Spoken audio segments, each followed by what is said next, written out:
जो समय का शिकारी का एक गुण होता है, वो मौके का इंतज़ार करता, चुपचाप शांति से, बिना कोई शोर मचाए, बिना कोई हलचल किए वो समय का इंतज़ार करता है। ऐसे ही क्रिश्चियन मिशनरीज भी करती हैं, ईसाई मजहब भी करते। फिर दक्षिण कोरिया का उदाहरण देते हैं कि 1945 से पहले वहाँ पर ईसाई लगभग नहीं थे। अब वो देश ईसाई बहुल हो गया है।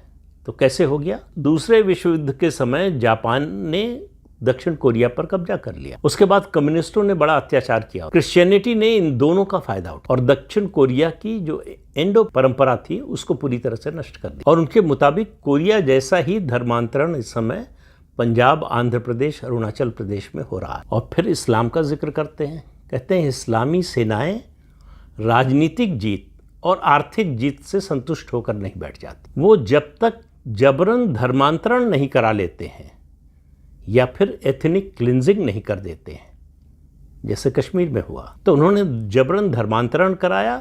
और ये जो धर्मांतरित मुसलमान थे, ये पहले के मुसलमानों से जो मूल रूप से थे उनसे भी ज़्यादा आक्रामक हो गए गैर मुसलमानों पर। एक बार मुस्लिम बहुमत हो जाए तो गैर मुस्लिमों का नरसंहार, एथनिक क्लिंजिंग, वो इससे अपना आधिपत्य स्थापित करते हैं। और उनका धर्म ही उनसे कहता है कि जो इस्लाम छोड़ेगा उसको जीने का हक नहीं होगा, उसे मार दिया जाएगा। इसलिए इस्लाम विरोधियों को बार बार जीतना पड़ता है। इस्लाम को केवल एक बार जीतना पड़ता है, क्योंकि एक बार जीतने के बाद वो जबरन धर्मांतरण कराते हैं, एथनिक क्लिंजिंग करते हैं। उनका इस्लामी सेनाओं की हार से कोई फर्क नहीं पड़ता, इसलिए कि जो जीतते हैं वो धर्मांतरण नहीं कराते।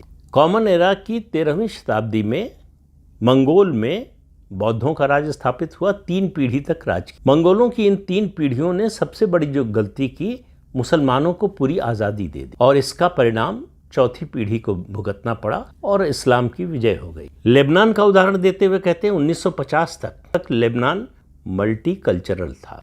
उनकी आबादी में 54%, 54% ईसाई थे और 44% मुसलमान थे।